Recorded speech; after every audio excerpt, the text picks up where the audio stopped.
Hello, and welcome to Aerotech's Automation1 motion control platform educational series. Aerotech is a company that solves your toughest precision motion and automation challenges. Automation1 is a motion control platform consisting of software-based controls and development tools, PC and drive-based control hardware, and hardware-based drives for servo motors and other devices. In this video, you'll discover some of the basic Automation1 PC requirements and installation steps. My name is Alex, and I am a control systems specialist for Aerotech. This brings us to our first point. Let's briefly discuss PC versus drive-based controls and how this is incorporated into the PC selection process. Both control architectures require that you have the MDK or Motion Developer Kit portion of Automation1 installed on the computer. Now, PC-based controllers also require that the ISMC component of Automation1 be installed on the computer as well. This is the motion controller portion of Automation1. The PC-based controller also comes with a real-time operating system installed alongside Automation1, much like A3200 did. So Automation1 has many of the same requirements as well as compatibility restrictions as newer A3200 versions do, and not every PC will be compatible with the PC-based ISMC installation that Automation1 comes with. Therefore, our choices for computers are much more restricted, and even if your PC meets minimum requirements of the MDK, it is not guaranteed to work for the ISMC.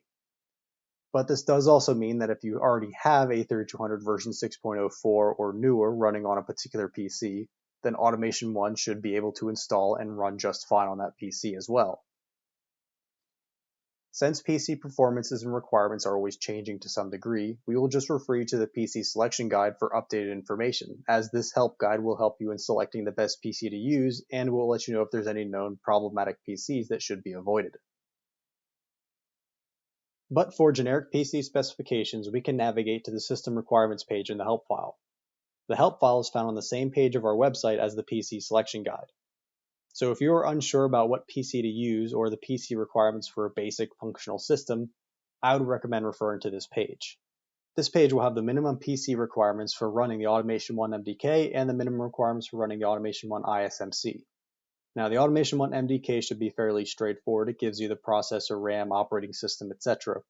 Whereas the Automation1 ISMC portion is just going to point you towards the PC selection guide. This is because selecting a proper computer and a proper configuration to adequately run the ISMC can be very restrictive and very specific on what it needs. That's not to say that other computers not on this guide or not according to this guide won't work, but we just don't know how well they will work, and you might suffer performance as a result of that. The first thing we should talk about are the PC requirements. Now, the full list of what should be used and what computers will work best is too large for us to go into fully in this video, but we can give you some pointers and stick you in the right direction when selecting a PC for Automation1. To do this, we would recommend reviewing the Automation1 PC selection guide. This can be found on our website alongside the rest of our Automation1 hardware and software manuals.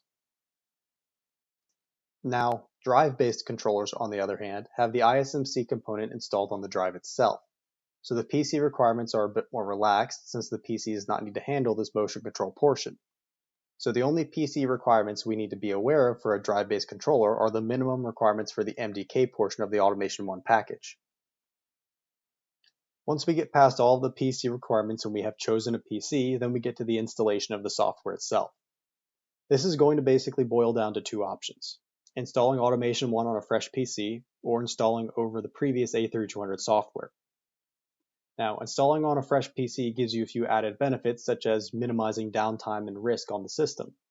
It also helps prevent problems that might occur if Automation1 is installed over top of the existing A3200 configuration on that same PC. And finally, it lets you keep the A3200 PC as a backup installation option just in case. Now, option number 2, if the PC is already running an A3200 version 6.04 or newer, this does have the obvious benefit of not needing to purchase a whole nother computer to install Automation1 on.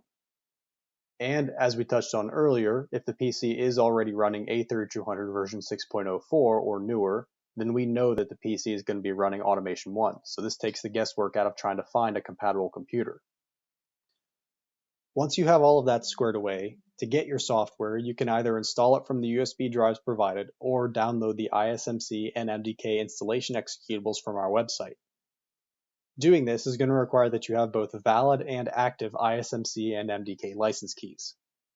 Installing the software after this should be fairly straightforward then. Now, as we mentioned, if the PC is currently running A3200 version 6.04 or newer, then we know it's going to be able to run Automation 1. But if you have a computer running an older version of A3200, then we do recommend that you review the PC requirements and selection guide to make sure that the computer will work with Automation 1. If you are installing Automation 1 over top of A3200, just make sure that you have all of your A3200 files backed up. This is going to include system configurations, active parameter files, calibration files, Aerobasic programs, or other important information. Then, during the process of installing Automation 1 over top of A3200, make sure that you also uninstall the Automation 1 3200 software and the InTime for Windows Runtime software. This InTime for Windows Runtime software is the real-time operating system software that we talked about earlier. And so then when you go to install Automation 1, it should install the proper version of the InTime real-time operating system software that Automation 1 needs to run. Then, once all of that is said and done, the final thing that you may need to look into is optimizing your computer for the best Automation 1 PC performance results.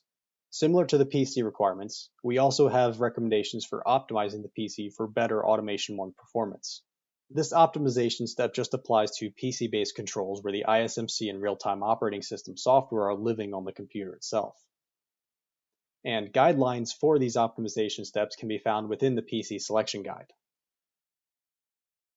And so that concludes this motion control platform educational video. Thank you for watching, and I hope you enjoyed learning about the basics of installing Automation 1 on your computer.